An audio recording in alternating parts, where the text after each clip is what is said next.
Tonight on CTV News at 6, healing healthcare in Alberta. Reaction to the new provincial plan for more nurses and doctors, surgeries and beds. One of the biggest issues is that there's not enough people to be able to serve those who are in need. We want to contrast our worker agenda to the UCP agenda. How a large labour group is organizing against the Alberta government. Well, I think Gil McGowan's made it clear he's trying to overthrow our government. And the top bull riders in the world are about to be bucked around Rogers Place. From O Canada till we shut the lights down at the end of the performance, you're entertained. Some cooler air has settled in, and it looks like it'll stick around through the weekend and beyond.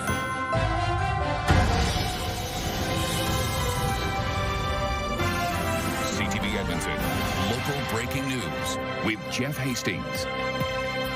Good evening. The province has a new plan to help bolster the healthcare system. It's promising more beds in hospitals and to increase the number of surgeries in Alberta. The opposition is questioning who is going to staff them. Brendan Purdy joins us now live in studio. And Brendan, what will these changes look like for Albertans? Well, Jeff, Premier Danielle Smith's new acute care plan aims to add more than 1,000 hospital beds while delivering 50,000 additional surgeries in an attempt to ease the burden on Alberta's healthcare system. Those 50,000 additional surgeries are to be rolled out over the next 3 years. Smith says that will be made possible by expanding hospital operating room capacity and partnering with chartered surgical facilities. The additional beds are planned for the Grey Nuns and Misericordia hospitals here in Edmonton and at Calgary's South Health Campus. As for staffing, at a time when many healthcare workers are bargaining and in some cases on the brink of a strike, Hospital and Surgical Health Minister Matt Jones had this to say. We have successfully recruited or onboarded 1,000 RNs, LPNs, and healthcare aides over the last year. We've successfully recruited over 600 net new physicians over the last year. And Alberta continues to be one of the best places in the world to live, work, and raise a family, and that includes in our world-class institutions like our healthcare system. The province's hospital and surgical health facilities critic says the plan doesn't include timelines or staffing details. She says it also does little to address burnout amongst frontline workers. Many healthcare workers have great ideas on what to do, and it usually starts with hiring more healthcare workers because one of the biggest issues is that there's not enough people to be able to serve those who are in need. The province says close to 1,300 physicians are registered to practice across our province, 643 more than last year. We've asked how many of those physicians are currently practicing and are still waiting for a response. Other areas of the plan include enhancing triage and speeding up patient flow at the Royal Alexandra Hospital and increasing community care spaces, including 12 new psychiatric beds, while shifting 30 temporary beds to become permanent. Jeff? All right, thank you, Brendan. That's Brendan Purdy live tonight. 2 more Albertans have died from the flu. 1 person in their 40s, 1 in their 80s. That brings the total number of deaths from influenza this season to 3. The province is also reporting 6 deaths from COVID in the first week of this month. Vaccination rates for COVID-19 are behind last season's pace. In the first 3 weeks of the provincial vaccination campaign, about 223,000 COVID shots were administered. In the same time period last year, more than 442,000 Albertans got their COVID shots. The Premier had this to say about the respiratory virus season so far. I think we have more patients hospitalized because of influenza than we do COVID. So it's as we get into the respiratory virus season, we always end up with this kind of impact. And so we're hopeful people will take the precautionary measures. 97,000 flu vaccine shots were given province-wide in the last week and 36,000 COVID shots. The Alberta Federation of Labour is apologizing for not calling a general strike after teachers were ordered back to work last month. Now it's focusing efforts on a media campaign and 3 questions it hopes will go to referendum. As Connor Hogg reports, the Premier is accusing the Federation of playing politics. As President of the Federation of Labour, I'll take responsibility. We missed the opportunity. AFL President Gil McGowan is apologizing for not calling a general strike 3 weeks ago when the province ended the teachers' strike by invoking the notwithstanding clause. Instead of striking, the association is launching a campaign to combat what it deems provincial overreach, called the worker agenda. We want to contrast our worker agenda to the UCP agenda. The multi-pronged media campaign will include traveling town halls, a podcast, and volunteers gathering signatures for 3 citizen initiative questions. The questions target the province's use of the notwithstanding clause, the establishment of an Alberta pension plan, and minimum wage in the province. Premier Smith has made it pretty clear that she intends to put referendum questions on the ballot for some of her MAGA North pet projects.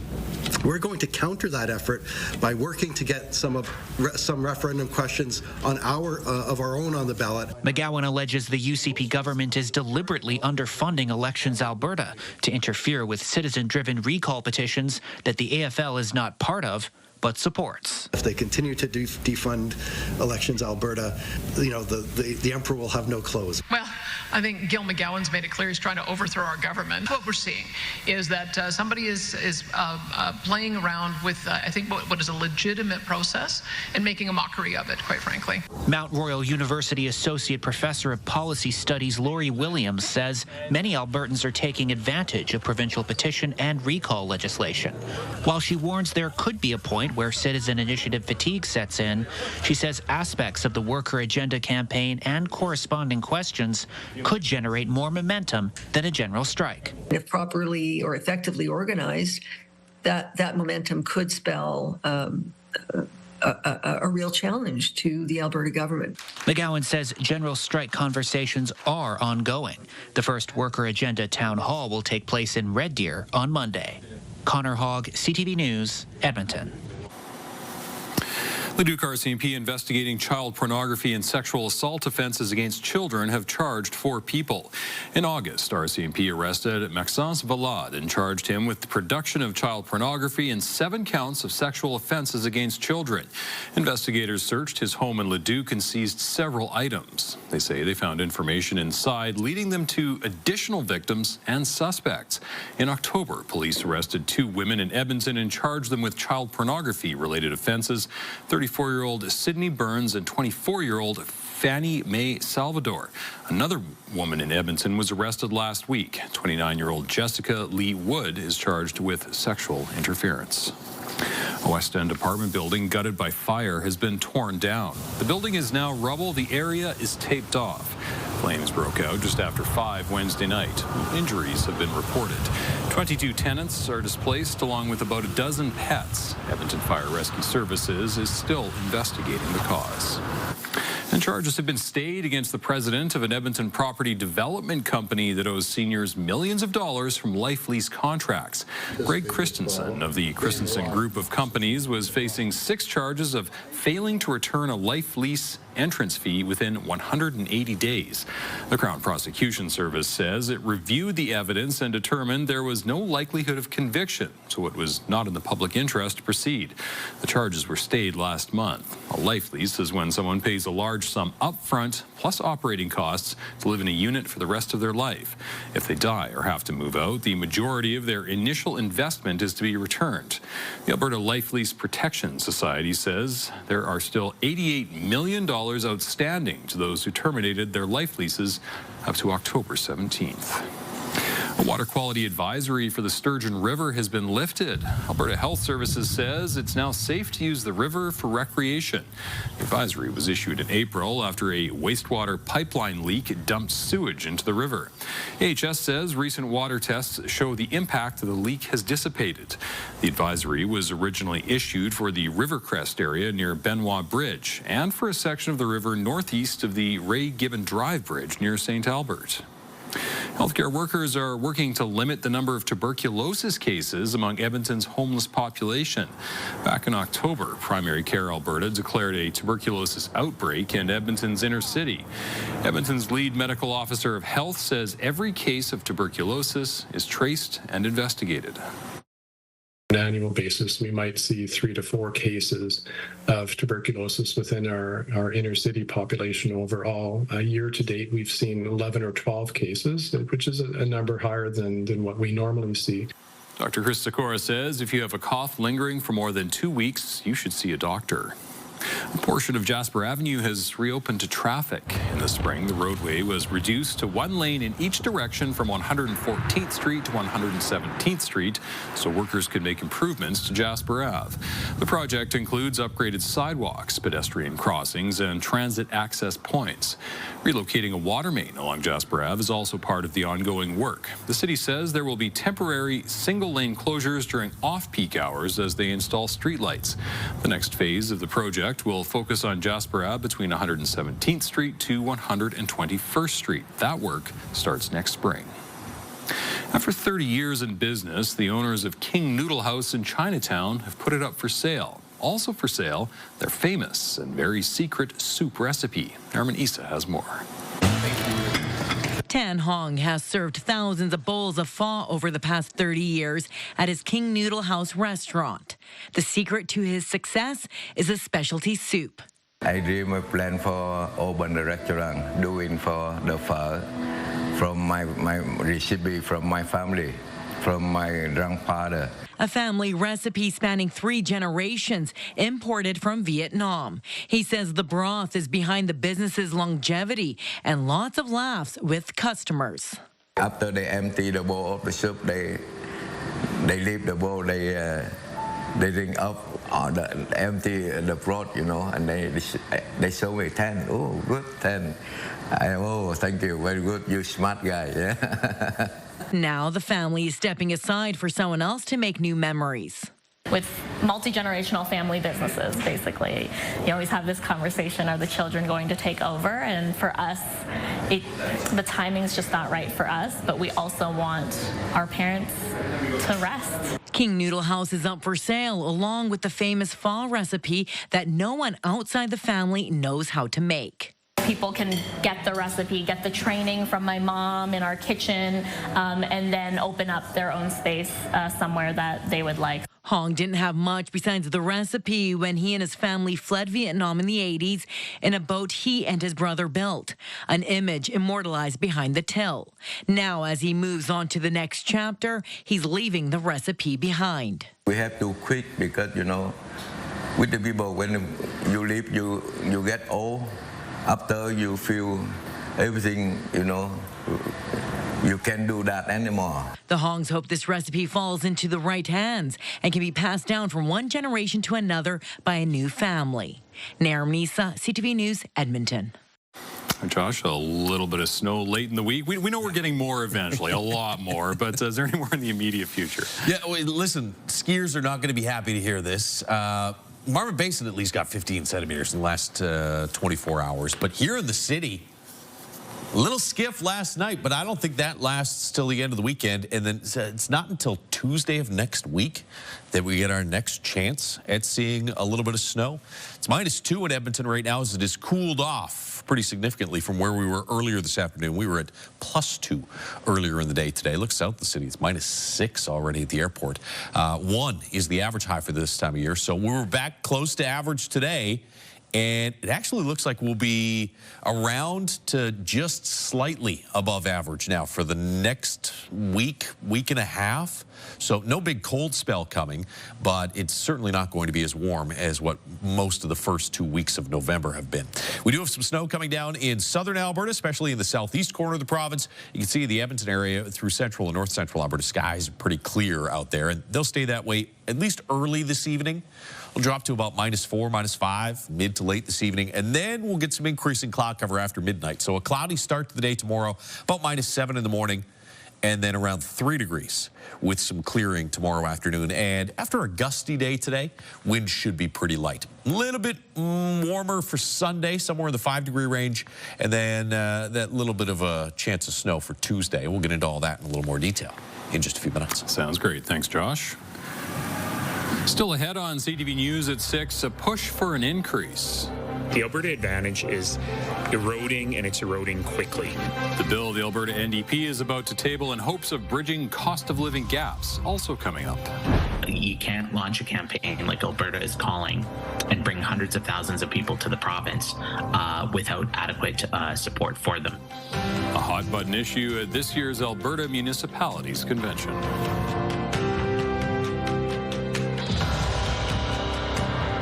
Brought to you by James H. Brown Injury Lawyers, the heavy hitters of injury law.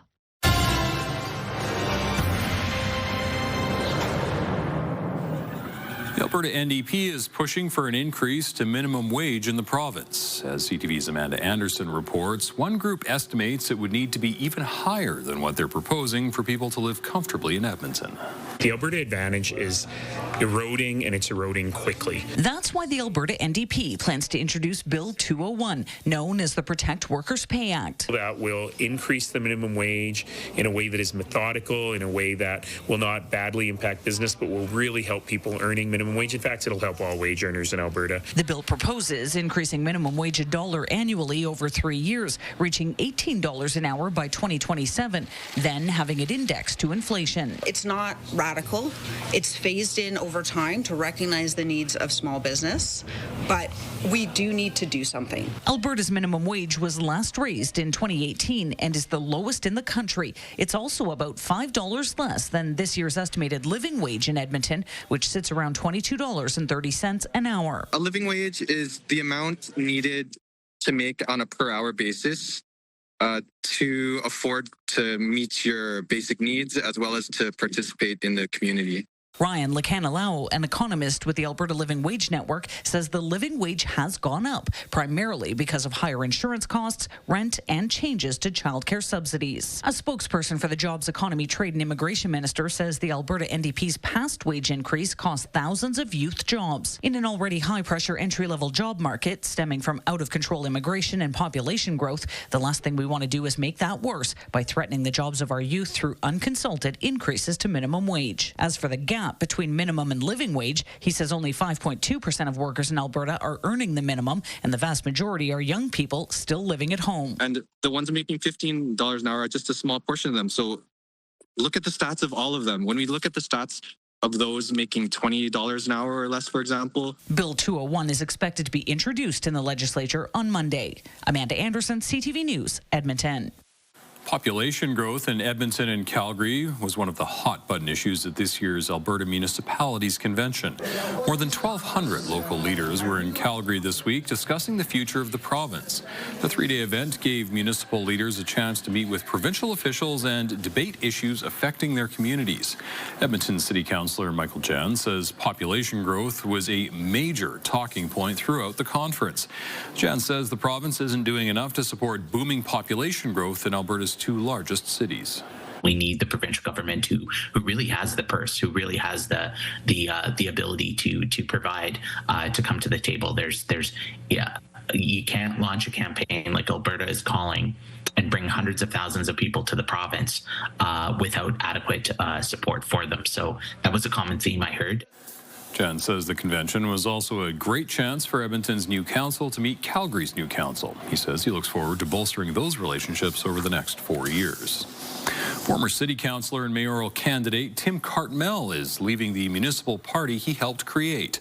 Cartmel says after weeks of quiet contemplation, he's stepping back from the Better Edmonton Party. He says he's proud of their efforts to build a new political association. He calls the group extremely capable people who are determined to continue the conversation and engage with Edmontonians building towards the next election. He also reflected on his 8 years on council, calling it the privilege of a lifetime, and said, on the whole, we did pretty good work. He didn't specify what's next for his career. Still ahead, the most wonderful and most busy time of the year. We rely so much on the community, and if you can make a gift that is meaningful to you, whatever that means. How you can help local charities as the holiday season approaches, also ahead. Riding my bike as normal, but through multiple puddles. A cautionary tale of how Montreal Cyclist ended up in a hidden hole. Stay with us. Temperatures stay slightly above average through the course of the weekend, and no snow on the way Saturday, Sunday. Full look at your 5 and 10 day forecast in just a few minutes. Programming brought to you by Century Casino. 3 great locations: Edmonton, St. Albert, and Century Mile. Brought to you by James H. Brown Injury Lawyers, the heavy hitters of injury law.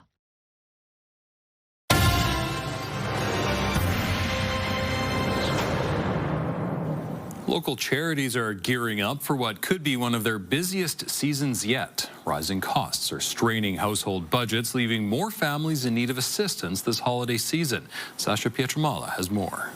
The demand that exists in the community it is a bit of a struggle every year for us to really try to meet that demand. The demand for support is up, but some local charities are concerned that donations could be down. So we have received quite a few donations, but we definitely need a lot more in order to meet our fundraising goal this year. BGC Big Brothers Big Sisters says it faces challenges year after year to meet the needs of Edmontonians during its annual holiday drive. The organization asks for toys to give to clients through Toy Mountain. Has been increasing for sure over the last year, same as everybody across the city with cost of living going up. The Christmas Bureau and the Bissell Centre are also at the beginning of the holiday crunch. Both charities say people have already been reaching out for help. And the interest and the need in the community is significant. We've received thousands and thousands of applications so far. We're seeing everybody really struggling with their budgets and financially. All nonprofit organizations say they recognize a high cost of living will also affect potential donors. They're asking people to donate in any way they can. We rely so much on the community, and if you can make a gift that is meaningful to you, whatever that means, it's going to make such a huge impact in the lives of so many people in our community. If you want to help, the Christmas Bureau makes festive meals through food hamper donations and gift cards. The Bissell Centre and BGC Bigs aims to put gifts under the Christmas tree. So we serve kids from 16 through to 18 plus. So toys for little guys and especially toys for the older kids. And volunteers are always welcome. You can collect gifts and bring them, or you can help with wrapping. If you want to get together with your family, hop in your car, put on your Christmas music and go and deliver hampers, you can really help make the holidays happen for our friends and neighbors in need. Local charities say head to their websites to find out how you can help. Sasha Petramala, CTV News, Edmonton. A store inside Southgate Mall is aiming to collect 20,000 diapers over the next few months. The Fourth is launching its third annual 20K diaper drive. It will be collecting diapers and money for Edmonton's food bank until January the 31st. So the whole point is really to help families in need. And I know it's really tough for families right now, especially when the cost of raising a child is going up. And so whatever I can do to help our community and give back, that's the reason I'm doing it. Last year, the drive brought in more than 23,000 diapers. Donations can be made directly at the Fourth or online at edmontonsfoodbank.ca. All right, Josh. Yeah, so not a little colder as promised, not as mild, but still really not that bad out. No, temperatures this morning were only a couple of degrees below zero. You're really going to start to feel it, though, in the mornings here over the next couple of days. -7 tomorrow morning. This is one of the cooler mornings we've had for a while. We're at -2 right now as you look through the River Valley Sky Cams, brought to you by Action Furnace. Fixed right or it's free. Skies are still pretty clear out there. They've been clear for most of the day. Got to 2 for a high here in Edmonton. Jasper, Cold Lake up to 2 degrees. 15 in Medicine Hat. So not quite the 20s you had yesterday, but you did see slight cool down there. Red Deer hit 17 yesterday. 1 for a daytime high today. You look, there's only one day so far this month that we've had a cooler than average day. We've had now today and then Thursday of last week, 2 average days. The rest have been above average. But if you look at the last 5 years, this isn't really out of the ordinary. 4 of the last 5 Novembers have started fairly warm. In fact, this is last November. I mean, you started with a couple of zeros there, but through the first 2 weeks, the average daytime high was actually really close to where we are this year. And then, right around the 19th, all of a sudden, things started to get really chilly. Doesn't look like we're going to see a repeat of that this year, at least not on the 19th or 20th. 19th, 20th next week, somewhere in the 0 to +2 range. So you can see right through to the end of next week, forecast daytime highs are actually around or just slightly above 0. This is the part of the calendar that I'd watch. Somewhere around the 24th, 25th of November. I think at that point, we start to see some colder air rolling in. So it won't happen here Wednesday of next week, but by not this coming Monday, Tuesday, the following Monday, Tuesday, somewhere around there through that last week of November and into December, that's at this point when it looks most likely that we'll see some cold air start to drop in. As far as snow, there's not a lot of snow in the forecast, but that's not unusual for right now. By the middle of November, only 50% of the time do we have snow on the ground that sticks around through the rest of the winter. By the end of the month, though, 90% of the time there is snow on the ground that's here to stay. So we've still got a couple of weeks to pick up that snowfall that hangs around. There was snow falling across the south, heavier snow there in southeastern Alberta. As we mentioned earlier, Jasper up in Martin Basin picked up 15 centimeters in the last 24 hours. No snow tomorrow here in Edmonton, but we will see some cloud cover in the morning, then some clearing in the afternoon. You get a few flurries here across the north. Next system as well likely stays north of Edmonton. That'll come through Sunday. By Sunday afternoon, in through the Peace Country, you have some snow that spreads east across northern Alberta into Monday morning. And then some of this snow here may drop through the Edmonton area early Tuesday, although at this point, really doesn't look like it's going to amount to all that much. It's -2 in Edmonton right now, with temperatures sliding to about -7 by tomorrow morning. We'll get to around 3 degrees for a high tomorrow, and you notice the wind stays light with skies clearing through the day. 5 Saturday, 3 on Monday. There's your chance of flurries Tuesday of next week. How about the rest of next week? Yeah, as we said, not a lot of snow in that forecast, and cooler, but not really cold for the next 7 to 10 days. Thanks, Josh. Well, it may be the tail end of construction season in our city. There's still plenty of road work going on. One Montreal woman found out the hard way that when construction combines with wet weather, things are not always what they seem. CTV's Christine Long explains. Last week at 8 in the morning, Darlene Demchuk was riding her bike to work along this shared lane on Timmins Boulevard in Saint Laurent. Riding my bike as normal, but through multiple puddles. And there's been a lot of construction on Timmins, but I wasn't aware that I was driving into a puddle that was actually more like a pool. An uncovered worksite was full of water in the shared bike bus lane. 3 upright pylons block the lane, but going around them would have meant cycling in traffic. So Demchuk went straight, right into a large hole. The fact that I could just ride my bike into that hole tells me that it wasn't properly secured. The impact broke her nose and resulted in other injuries. Immediate facial reconstruction surgery was required. Soon after, Demchuk recorded a video as she measured the depth of the pit with a 10-foot pole showing the danger of leaving it uncovered. That's how deep it is. Saint Laurent Borough Mayor Alan D'Souza says his team secured the site as soon as they heard about the accident. Our staff immediately went down, put up a barrier, put up a yellow tape, and as well put a covering to cover the hole. He adds that even though orange cones may be frequent, they're there for a reason. The cones represent a signal to motorists, to cyclists, to pedestrians that that's an area that's not to be traversed. Demchuk says a hazard that big should have had a better warning system. You know, I want to take some fault because I could have totally said, well, maybe they're con orange, maybe I should stop. She says if not for her helmet, her injuries would have been much worse. And she says she's speaking out in hopes that this never happens to anyone else. Christine Long, CTV News. Still ahead, crunching the numbers ahead of a critical vote. In fact, over the 5-year horizon, the operating budget would not be balanced at all. Does Mark Carney's first budget withstand scrutiny? And normally these vessels are designed to be at sea, so we don't necessarily design them to be the way that this thing is behaving.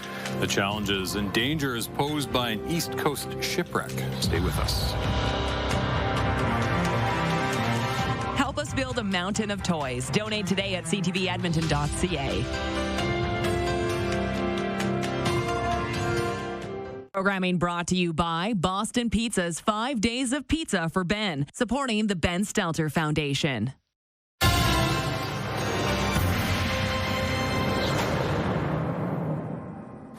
Three days before MPs cast their votes on the Liberal budget, a parliamentary watchdog is throwing cold water on the government's accounting and its promise to meet its own deficit targets.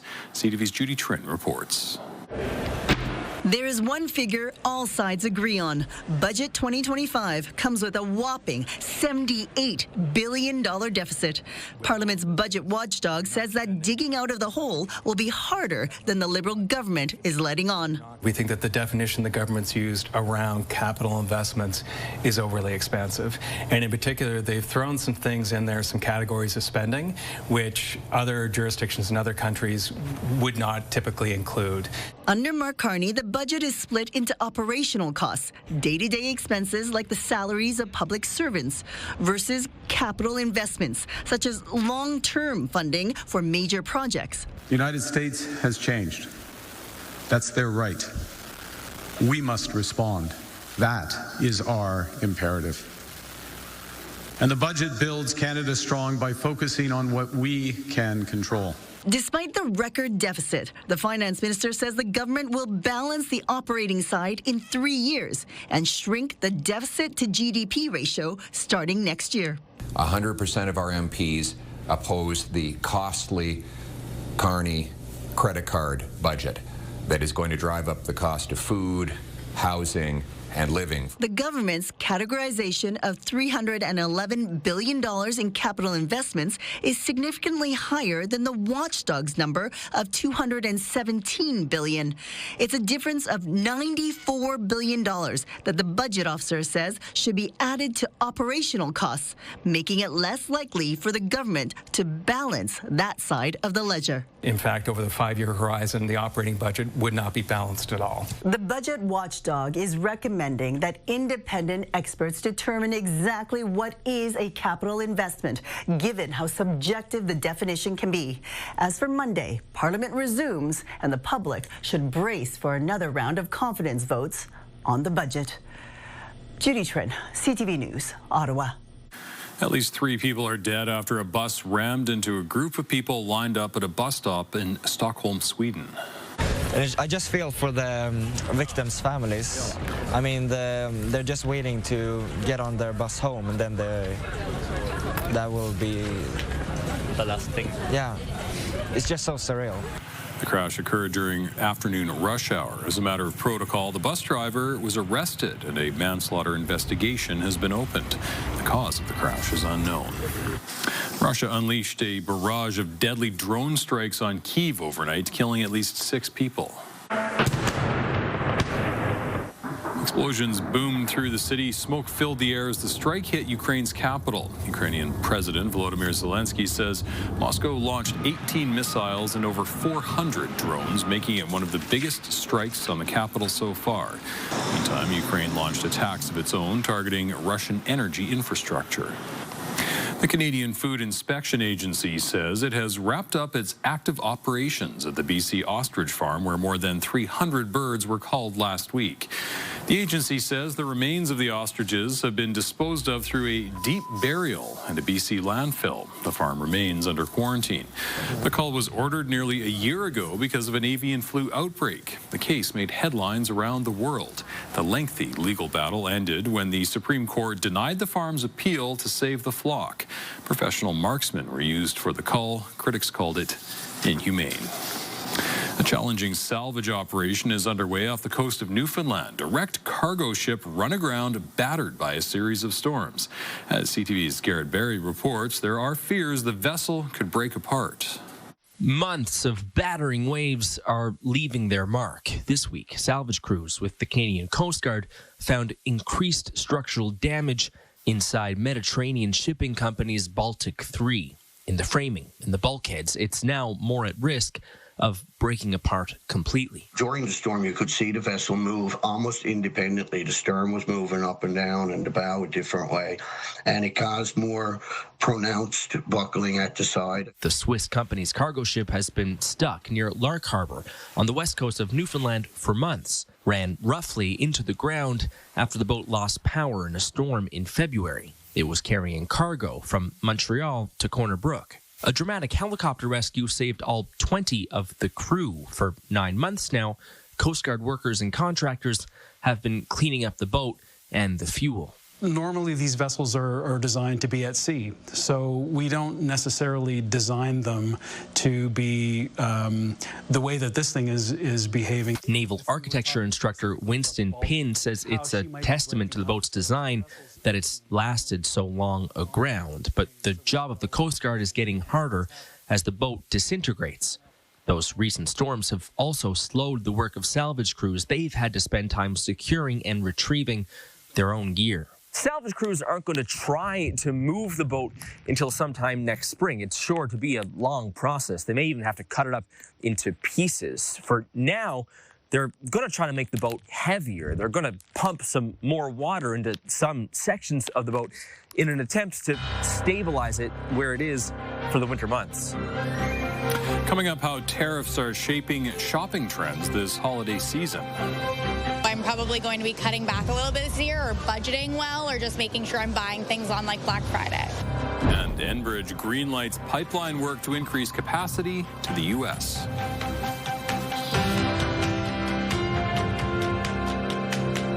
Help us build a mountain of toys. Donate today at ctvedmonton.ca.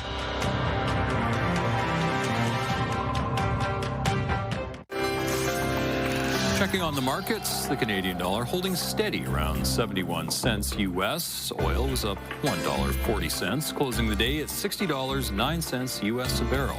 Gold lost more than $100. The TSX ending up 72 points, while the Dow Jones is down 309. Enbridge has approved an investment that will see more Canadian heavy oil sent to the U.S. The Canadian pipeline will spend $1.4 billion to increase the capacity of oil it sends south. It will allow Enbridge to send another 150,000 barrels of oil a day through the mainline network. That line runs from Edmonton to eastern Canada and the U.S. Midwest. It will also add 100,000 barrels a day to the Flanagan South pipeline, which runs to the U.S. Gulf Coast. The added capacity is expected to come online in 2027. Well, the Christmas season is nearly upon us, and a new survey has found many Canadians plan to cut back on holiday shopping this year. 3 in 5 say they plan to adjust their spending plans amid concerns about tariff-related inflation. CTV's John Venevalley-Rao has more. At Toronto's Eaton Centre, it's beginning to look a lot like Christmas. And with the holiday season fast approaching, some shoppers already crossing names off their list. We're just getting ready. We already have our trees up. We're doing some shopping today. We're going to hit some other malls as well and do some shopping. And the survey offering a snapshot of how Canadians plan to spend amid worries about tariffs, the job market, and inflation. I think things are really expensive right now, so I'm probably going to be cutting back a little bit this year, or budgeting well, or just making sure I'm buying things on like Black Friday. The survey by BMO finding 41% plan to cut back on holiday spending and 15% budgeting to shell out more on gifts, anticipating higher prices due to tariffs. It is concerning that, everything is more expensive. Some said they plan to buy more Canadian-made products to avoid tariffs, while a quarter said they started shopping early to avoid potential tariff-related price increases. And respondents on average plan to spend $2,300, which includes travel and food. There's this general just concern from Canadians of just maybe needing to be really fiscally responsible over the holidays, because there's still a little bit of uncertainty of where things are headed next year. As for where Canadians may cut spending, holiday decorations, travel, and dining out were top items. I'm finding the prices have gone up so much, just even food. So I think this year definitely spending a lot less on presents in general. A separate survey recently found more than half of Canadians feel anxious about affording the holidays, and 61% don't feel financially prepared for them. Meanwhile, a quarter of those surveyed by BMO said they plan to cut back on the number of people on their holiday gift list. John Venevalley-Rao, CTV News, Toronto. One of hockey's best players is going to help promote Canada's men's soccer team as our country prepares to co-host the World Cup. Sidney Crosby has been chosen to be an ambassador. Canada Soccer says he'll help raise the profile of the Canadian team in the lead-up to next summer's tournament through social media, public appearances, and creative collaborations. Actor Simu Liu and singer Shawn Mendes have also been chosen to be ambassadors. More celebrities will be announced at a later date. Two well-known Grizzlies seem to have put their old rivalry on hold as they prepare for the winter. Photographer Jason Leo Bantle spotted the Boss and Split Lip within kilometers of each other eating berries along the railway tracks. The two bears have often fought for dominance. The Boss is older and has always come out on top. The railway tracks provide an easy food source with about 110 tons of grain spilled each year in Banff and Yoho National Parks. Still ahead, professional bull riders take over Rogers Place. The mental warfare that you play with yourself on, if you'll return and, be as good as you were. This Alberta rider focused on his comeback. His story coming up.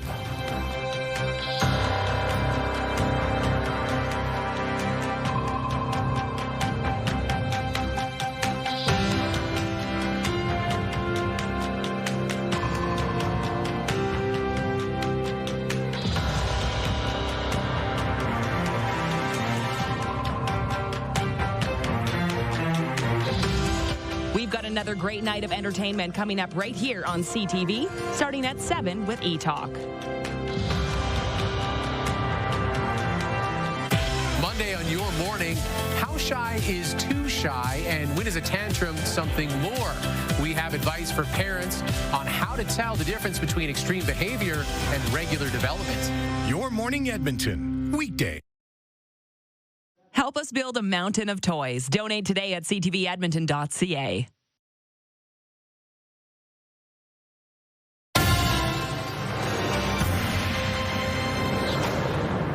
With the Oilers currently on a 7-game road swing, the ice at Rogers Place has been replaced with pens and dirt.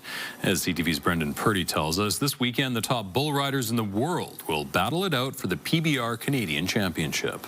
I've been in them all in North America. I've seen every venue just about, and this is a world-class stadium. For more than 20 years, PBR Canada GM Jason Davidson has been getting fans out of their seat on the pro bull riding circuit.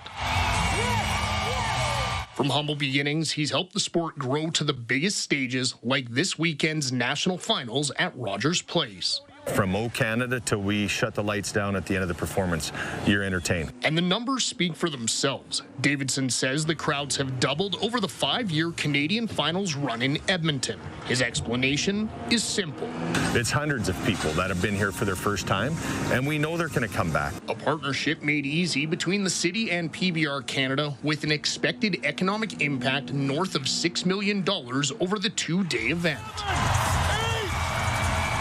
Even with a record $250,000 purse, this weekend means more than dollars and cents to Alberta bull rider Nick Tetz.